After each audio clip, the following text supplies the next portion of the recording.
Hey, what's up everyone? This is Todd Hazelton from Techno Buffalo. I'm here in Barcelona, Spain, checking out the brand new HTC One M9. It was just announced by HTC at Mobile World Congress here.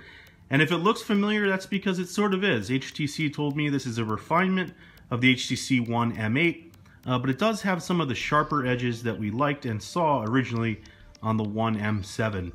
You can see it's got the boom sound speakers on the top and bottom, and unfortunately that HTC black bar is still there, which apparently needs to be in order to make room for those speakers in some aspects. You also have the front-facing ultra pixel camera. That's a 5-inch display with a 1080p resolution. On the left-hand side, I believe that's either SIM or expandable storage. I don't have a tool to open it and haven't had one yet, so we'll have to find out. But it does have expandable storage up to 128 gigabytes and 32 gigabytes on board. However, on the back, you can see it looks familiar, but we're missing the duo camera setup that we saw in the One M8. That's because that's a new 20 megapixel camera there with the dual LED flash with the different tones. And then you can see the antenna bands coming across like we saw before. Now on the right hand side, the buttons have changed slightly. You don't have the rocker anymore. You have the two volume up and down buttons separate of each other. Real nice, sort of brushed aluminum look there. And then you have the power button, and then I believe either the SIM or the micro SD card slot. I'm not quite sure again because I don't have the tool to open it. So software here has changed. We're running Lollipop with Sense 7, and that includes Blink Feed over on the left, which is getting more and more contextual. So you can see the top here says thinking about coffee, and it's showing me coffee shops in Barcelona powered by Yelp. But again, you get your news stories and social feeds, really similar to before. Quick and easy to use, and that also comes with what I should see. Oh, we have a system update already. Sometimes then it'll use that contextual update, like thinking about coffee, and put it right on your lock screen, which is kind of neat if you're worried or if you're interested in areas around you.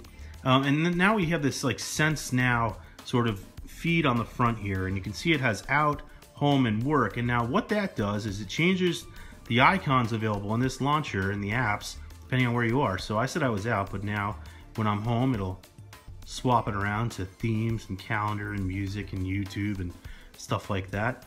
And then I could also say I'm at work, where it might say that, hey, these are the apps that you care about, your mail app and Google Drive and stuff like that. Now you'll notice also in here are downloads. This is where your most recent downloaded apps would appear, and suggestions. This is sort of kind of feels like malware, but not really. It's like advertisements. It's just apps that it thinks you should download, like Candy Crush, which I'm not crazy about, and Super Bright Light or something like that. And you'll have to pardon the connection here. It's not great where I am in Barcelona, but it's recommended apps. Now, thankfully, you can turn those off. I believe in the settings of this. Let's see if we can access it. We can't now. However, HTC did tell us that you can turn those off, so you can remove the suggestions folder and downloads at your leisure. Now we'll go through here. You can see there's some preloaded apps. Boom Sound Connect. This lets you connect to HTC sort of connected home supported speakers and stuff like that if they're nearby, or Bluetooth, if you will. And we'll go through. There's also HTC's new Dot View application, if I can find that floating around here somewhere. Power to give. Oh, there it is. This comes with a bunch of themes that you can tweak. My themes, holiday themes, live themes, and you can even change it to have a special message that flashes across the theme, your display if you want. So there's lots of new stuff you can do with a Dot View case that will be available for this phone. Also notice Peel Smart Remotes included this time around. HTC, oh no network connection. HTC decided to get rid of HTC's built-in TV software, which was built on Peel anyway, and just add Peel Smart Remotes so that you got the frequent updates provided by them, and HTC wouldn't put their own resources into it. So not a bad choice. Photo editor is a new one here. You can do all kinds of stuff with the pictures that you take. So I had a selfie I took earlier, and you can do, let's see, add various effects. Some of them are a little weirder than others. So like, I don't know, like Picasso or something, I don't know. And you can also blend two faces. So if you have a selfie of your friend and your own selfie, you can then mix the faces together, which is pretty silly and and neat at the same time. The photos, or the gallery app rather, is pretty sweet still too. You get the animated clips that you have if you shot videos with the camera. I'll just show you. That's one of the effects you can add. You can do that on the M8 as well. So just neat little things like that throughout the software inside of Sense 7. Otherwise, one of the other big things that HTC is putting a focus on is themes. So you can change or edit your theme. That was the default one, and here's a bunch more, but the idea is that you're going to go through a store and be able to download, and I don't think pay, but maybe pay, download themes. And let's see, so I'll replace this one with one called Cascadia.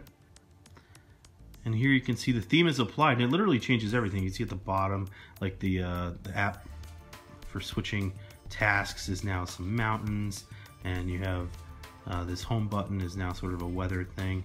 But all the icons change, so even the messaging icon is different, mail, calendar, weather, and then even the fonts and stuff. So you can go through and tweak all of that. So fonts and the icons, or the entire theme if you want, which is pretty neat. And then of course HTC has some new wallpapers here. If you care about those, we'll go through and just browse them. A lot of these we published on the site already. They kind of spilled out ahead of time. I kind of like this night one on the beach, which is neat.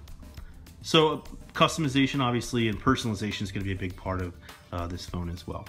In any case, under the hood, and you probably noticed, everything's running really smooth with Lollipop and on the Snapdragon 810 processor here. I know there were concerns of overheating. I've been using this for a couple hours now, and it feels totally fine.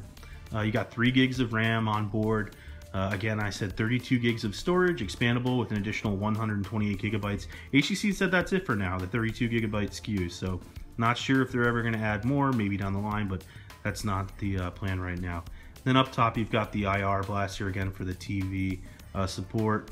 And on the bottom, 3.5mm headphone jack and micro USB charging. In any case, that's a quick look here at the HTC One M9, one of the newest, hottest phones. It should be launching sometime this spring. No word yet on carriers and stuff, but stay tuned to the Techno Buffalo homepage for all the news on that. This is Todd Hazelton from Techno Buffalo at Mobile World Congress.